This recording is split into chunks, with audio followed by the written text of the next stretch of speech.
तो फर्स्ट जो वैक्सीनेशन है, फर्स्ट टाइम वैक्सीनेशन कब किसके थ्रू करवाया गया? Edward Jenner. किसके through? Edward Jenner. First vaccine की खोज भी किसने की थी? एडवर्ड जेनर ने, जो कि स्मॉल पॉक्स के लिए 1798 में बनी थी। एग्जाम में क्वेश्चन आता है कि पहली वैक्सीन कौन सी? वो थी स्मॉल पॉक्स, और खोज किसने की थी? एडवर्ड जेनर ने। ओरल पोलियो वैक्सीन की डिस्कवरी किसने की थी? डॉक्टर अल्बर्ट सेविन ने। Next one is in mission Indradhanush all vaccine are covered except. Mission Indradhanush में सभी वैक्सीन कवर्ड हैं किसी एक को छोड़कर। Diphtheria, whooping cough, TB and PCV, that means pneumococcal vaccine. तो यहाँ पर मिशन इंद्रधनुष में पहले जो इंक्लूडेड वैक्सीन थी वो थी यहाँ पर, जो कि इम्यूनाइजेशन, नेशनल इम्यूनाइजेशन शेड्यूल में इंक्लूडेड है, लेकिन जो नहीं इंक्लूडेड है वो कौन सी थी? PCV, pneumococcal vaccine. अब हम यहाँ पर बात करते हैं मिशन इंद्रधनुष का जो एम था कि 2 साल के एज ग्रुप के बच्चे, प्रेग्नेंट वुमेन। तो यहाँ पर पहले थी जो 7 प्रिवेंटेबल डिसीज हैं, वैक्सीन से प्रिवेंट करने वाली। मिशन इंद्रधनुष में रेनबो में टोटल 7 कलर होते हैं इंद्रधनुष में, तो वही यहाँ पर 7 डिसीज रखी गई थी। Diphtheria, whooping cough, tetanus that means DPT, poliomyelitis, TB, measles, meningitis and hepatitis B. फिर यहाँ पर 4 वैक्सीन को और ऐड किया गया। पहले 7 थी, जो टोटल पहले 7 रखी गई थी जो मिशन इंद्रधनुष प्रोग्राम बस था। फिर जैसे जैसे प्रोग्राम मॉडिफाई होते गया वैसे वैसे यहाँ पर वैक्सीन्स को भी ऐड किया गया। तो 7 के बाद यहाँ पर जो 4 वैक्सीन और ऐड की गई वो थी rota virus for prevention of diarrhoea, measles and rubella and Japanese encephalitis and IPV यहाँ पर ऐड की गई। तो आफ्टर दैट 4 वैक्सीन और ऐड की गई। तो यहाँ पर टोटल जो अब यदि पूछते हैं तो पहले तो 7 थी, बट लेकिन नाउअडेज जब चेंज हुए मिशन इंद्रधनुष प्रोग्राम में तो टोटल 11 वैक्सीन है जो यहाँ पर इंक्लूडेड हैं। Next is the vaccines at primary health centre level are stored in. तो पीएचसी लेवल पर वैक्सीन किस में स्टोर की जाती हैं? आइसलैंड रेफ्रिजरेटर में, जिसको हम ILR भी कहते हैं, deep freezer, walk in cold room और कोल्ड बॉक्सेस। तो जो प्राइमरी हेल्थ सेंटर होते हैं, प्राइमरी हेल्थ सेंटर लेवल पर वैक्सीन को स्टोर किया जाता है आइसलैंड रेफ्रिजरेटर में। अब यहाँ पर आप स्क्रीनशॉट इसका ले सकते हैं जो स्क्रीन पे आपको दिख रहा है, क्योंकि एग्जाम में बहुत ज़्यादा हेल्पफुल है। और जो सेकंड चैनल है उस पर भी मैं आपको एक छोटे से टॉपिक के तौर पर ये चीज़ बेटर तरीके से एक्सप्लेन कर दूँगी। बट फिर भी जो पीएचसी लेवल यदि एग्जाम में आता है कि पीएचसी लेवल में वैक्सीन किस में स्टोर की जाती है, तो आइसलैंड रेफ्रिजरेटर में। टेम्परेचर होता है इसका 2 से 8 डिग्री सेल्सियस। दूसरा आता है डीप फ्रीजर।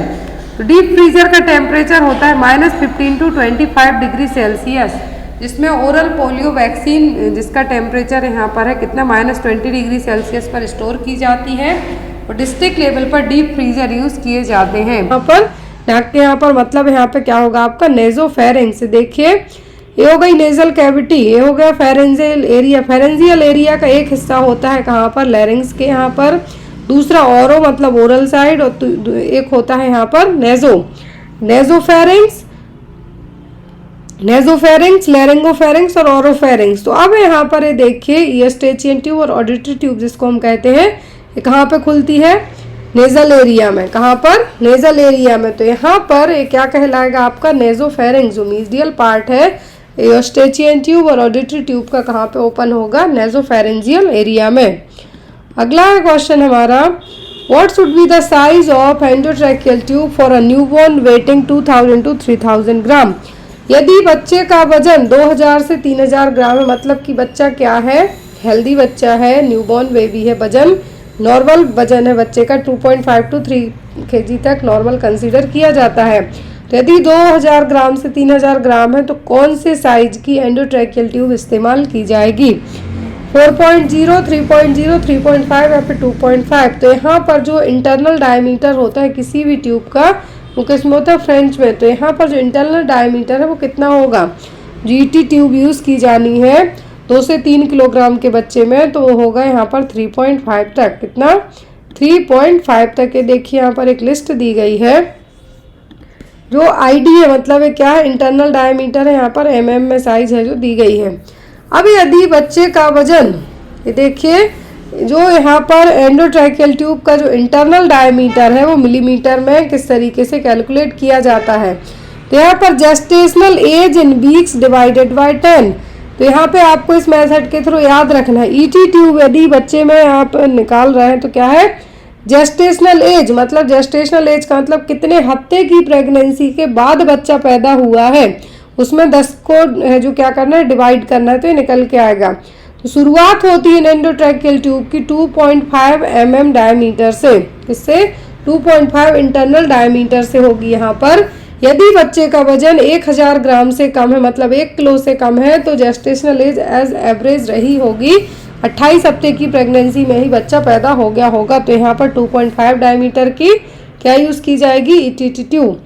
यदि बच्चा 28 से 34 हफ्ते की प्रेगनेंसी के दौरान पैदा हुआ है तो बच्चे का वजन 1000 से 2000 ग्राम के बीच में होगा, और यहाँ पर जो ट्यूब यूज़ की जाएगी वो कितनी होगी 3 mm की, 3 mm की।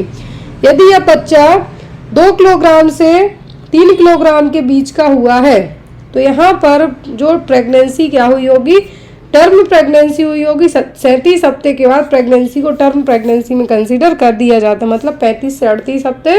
तो जो आईडी में जो डायमीटर होगा इंटरनल डायमीटर होगा वो कितना होगा 3.5 mm साइज की ईटीटी ट्यूब यूज़ की जाएगी। अब यदि बच्चा 3 किलोग्राम से ज़्यादा वजन का हुआ और यदि उसको ज़रूरत पड़ती है एंडोट्रैकियल ट्यूब की तो इस दौरान 4 mm की ट्यूब है जो यूज़ की जाएगी, और बच्चा पॉसिबिलिटी रहेगी कि 38 हफ्ते का जो जेस्टेशनल पीरियड है वो कंप्लीट करके ही पैदा हुआ होगा।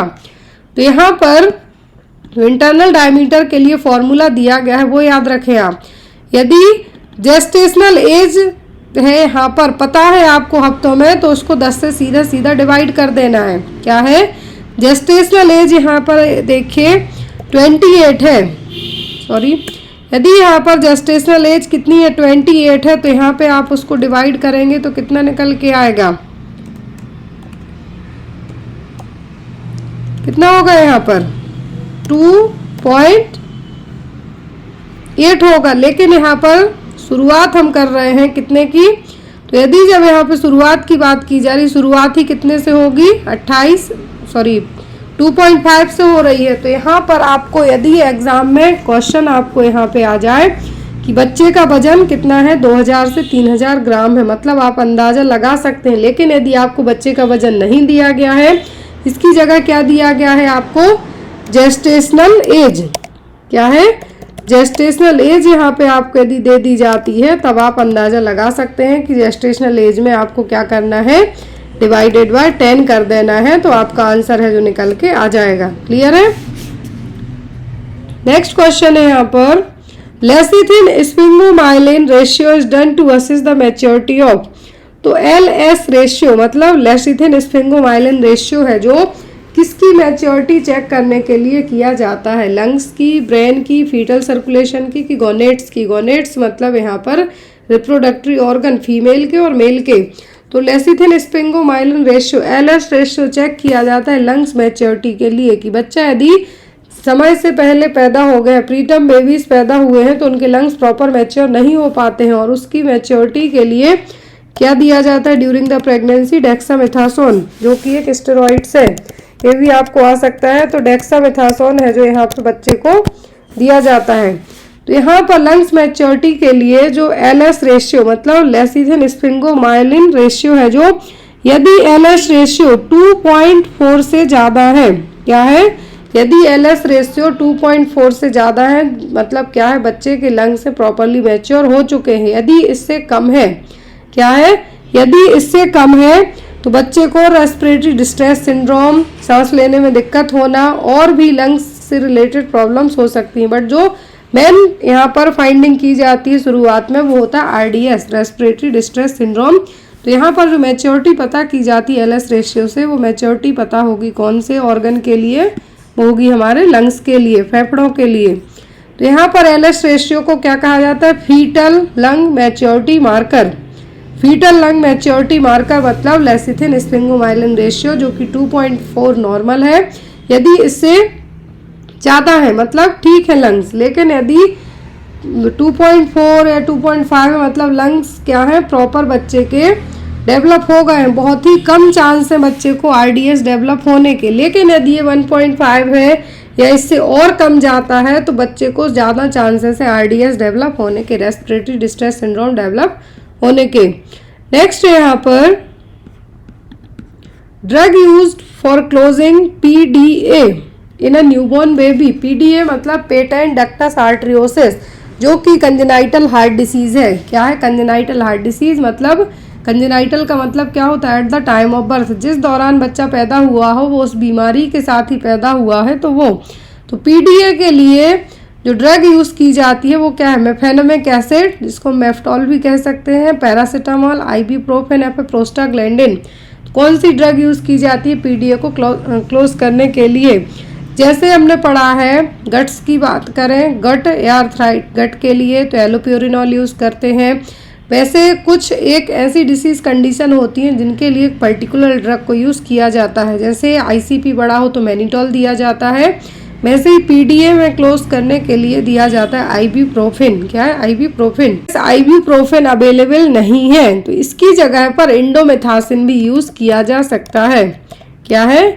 इंडोमेथासिन को भी यूज़ कर सकते हैं। यदि आइबुप्रोफेन अवेलेबल नहीं है तो पीडीए को क्लोज करने के लिए 70 से 80% केसेस में जो ड्रग यूज़ की जाती है वो क्या होती है? इंडोमेथासिन और आइबुप्रोफेन। लेकिन इनकेस आपके पास ऑप्शन में इंडोमेथासिन और आइबुप्रोफेन है, दोनों को इक्वली ही यूज़ किया जाता है, तब आप आइबुप्रोफेन को मार्क कीजिए क्योंकि इसको फर्स्ट प्रायोरिटी ड्रग में दी जाती है। नेक्स्ट है यहाँ पर कब कंसीडर की जाती है, और मोस्टली आज की इस क्लास में क्वेश्चन है जो आपके कम्युनिटी हेल्थ नर्सिंग के रहने वाले हैं। तो यहाँ पर पोस्ट मैच्योरिटी कंसीडर की जाती है। जो नॉर्मल प्रेगनेंसी होती है वो होती है 37 वीक्स की। 37 जेस्टेशनल वीक की नॉर्मल टर्म प्रेगनेंसी मानी जाती थी। आफ्टर दैट 37 वीक के बाद डिलीवरी होती है तो वो क्या है? Normal term pregnancy. और बिफोर 37 वीक हो जाती है तो वो कहलाती है प्री टर्म प्रेगनेंसी। या फिर अब यहाँ पर कहा है पोस्ट मैच्योरिटी, तो post term pregnancy, post maturity कब कहलाती है? जब प्रेगनेंसी कितने वीक की हो जाए? 42 वीक की। तो यहाँ पर आपका आंसर क्या होगा कि जब प्रेगनेंसी आफ्टर 42 वीक्स हो जाए तब हम उसको क्या कहेंगे? पोस्ट मैच्योरिटी और पोस्ट टर्म प्रेगनेंसी। आज की क्लास का फर्स्ट क्वेश्चन एग्जाम में आता है आपको, inflammation of tissue surrounding the nail is known as. ये क्वेश्चन नॉर्सेट 2020 के एग्जाम में आया था कि टिश्यू के जो नेल्स के सराउंडिंग चारों तरफ टिश्यू है उनके इन्फ्लामेशन को हम क्या कहेंगे? क्लबिंग, ऑन्कोलाइसिस, कोलेंचिया या फिर पेरोंचिया। तो क्या टर्म है जो यहाँ पे यूज़ किया जाएगा? नेल्स के सराउंडिंग जो टिश्यू है उनमें क्या हो जाए? उनमें यदि कोई भी इन्फ्लामेशन हो जाए तो क्या टर्म है जो यूज़ किया जाएगा? तो जो टर्म यूज़ किया जाएगा वो कहलाता है प्रोकेंचिया। क्या होगा? प्रोकेंचिया, सॉरी पेरेंचिया कहा जाएगा। इस तरीके से यदि इन्फ्लामेशन हो जाता है, जो यहाँ पर रेडनेस दिख रही है ये आपको दिखाई दे तो क्या कहलाएगा? पेरेंचिया। क्लबिंग फिंगर आपकी इस तरीके से होंगी। क्या होंगी? क्लबिंग फिंगर इस तरीके से होंगी। यदि आपको कहा जाए स्पून फिंगर तो स्पून फिंगर का मतलब होगा कोलेंचिया। याद रखना है क्लबिंग में फिंगर्स आपकी ऐसी हो जाएंगी, पेरेंचिया में इन्फ्लामेशन होगा, और जो कोलेंचिया है तो कोलेंचिया में नेल्स का शेप कैसा हो जाएगा? इंडिपेंडेंट, जस्ट लाइक है स्पून। स्पून शेप नेल्स पूछे तो क्या है? कोलेंचिया। यदि यहाँ पर पेरेंचिया पूछे तो इन्फ्लामेशन होना जो टिश्यू के सराउंडिंग, नेल्स के सराउंडिंग में टिश्यूज हैं उनमें। एग्जाम में या तो इमेज दे के पूछ सकते हैं कि ये क्या है या फिर ये दे के पूछ सकते हैं। नेक्स्ट वन है यहाँ पर, in laparoscopy procedure gases is used for inflation of abdominal wall. जितने भी लेप्रोस्कोपिक सर्जरीज होती हैं, जितनी भी लेप्रोस्कोपिक सर्जरीज होती हैं उनमें कौन सी गैस यूज़ की जाती है एब्डोमेन को इन्फ्लेट करने के लिए, फुलाने के लिए? ऑप्शन में है यहाँ पर कार्बन डाइऑक्साइड, ऑक्सीजन, N2O या फिर हीलियम। तो कौन सी गैस है जो यूज़ की जाती है? तो जो गैस यूज़ की जाती है उस गैस का नाम क्या है? तो वो है यहाँ पर CO2। मोस्टली कार्बन डाइऑक्साइड को यूज़ किया जाता है एब्डोमिनल इन्फ्लेशन के लिए जब लेप्रोस्कोपिक प्रोसीजर हो रहे हो तब। नेक्स्ट वन है यहाँ पर, calorie intake of 1 year child पर केजी इज। एक बच्चा 1 साल का है, पर किलोग्राम बॉडी वेट के हिसाब से वो कितनी कैलोरी लेगा एक दिन में? ऑप्शन में है यहाँ पर 100, 200, 300 या फिर 400 का है। 1 साल के बच्चे में पर डे है जो यहाँ पर अकॉर्डिंग टू वेट के कहा है, पर केजी वेट के हिसाब से कितनी कैलोरी की ज़रूरत पड़ेगी? तो पर केजी की बात करें तो पर केजी के हिसाब से 100 किलो कैलोरी पर केजी है जो कैलोरी की ज़रूरत पड़ेगी। कितना? 100 कैलोरी। यदि बच्चे का वजन 1 साल के बच्चे का वजन 10 किलोग्राम है तो उसको कितनी कैलोरी की ज़रूरत पड़ेगी? 1000 किलो कैलोरी की। लेकिन यहाँ पर केजी बॉडी वेट के हिसाब से कहा है तो कितना? 100 किलो कैलोरी पर किलोग्राम, 100 किलो कैलोरी पर किलोग्राम बॉडी वेट के हिसाब से ज़रूरत पड़ेगी। तो यहाँ पर आपका आंसर क्या होगा? 100 kilo calorie per kg. Calculated energy requirement for 1 year child is 100 kilo calorie per kg. So total calorie intake will be approximately 1000 kilo calorie per day. तो 1 साल के बच्चे में पूछते हैं तो कितना? 1000 kilo calorie per day. In case आपको एग्जाम में बच्चे का वेट दिया जाए और पूछा जाए कितनी कैलोरी की ज़रूरत पड़ेगी इस बच्चे को, तो यहाँ पर वेट के हिसाब से आप कैलकुलेट कर सकते हैं कि 1 किलोग्राम के हिसाब से 100 किलो कैलोरी की ज़रूरत पड़ेगी। तो यहाँ पर यदि बच्चे का वजन 10 किलो है, 11 किलो है, तो उसके अकॉर्डिंग आप कैलोरी कैलकुलेट करके बता सकते हैं। Next one, if a baby born at CSC in immunisation which vaccine should be administered first. यदि कम्युनिटी हेल्थ सेंटर में एक बेबी डिलीवर हुआ है तो कौन सी वैक्सीन आप उसको सबसे पहले देंगे? DPT, MMR, BCG, influenza vaccine सभी दी जाती है, लेकिन at the time of birth only 3 vaccine दी जाती हैं, BCG, oral polio vaccine and hepatitis B vaccine. According to option के हम जाएंगे तो आपकी जो वैक्सीन दी जाएगी वो क्या होगी? BCG vaccine. अब BCG वैक्सीन किस रूट से दी जाती है, कहाँ पे दी जाती है, तो सब चीज़ें हम देखेंगे। तो BCG वैक्सीन इंट्राडर्मली दी जाती है। ओनली एक ही ऐसी वैक्सीन है जो इंट्राडर्मल रूट से दी जाती है, लेफ्ट अपर आर्म में। BCG वैक्सीन का जो डोज होता है eight the time of birth दिया जाता है 0.05 ml। इन केस बच्चे को eight the time of birth हम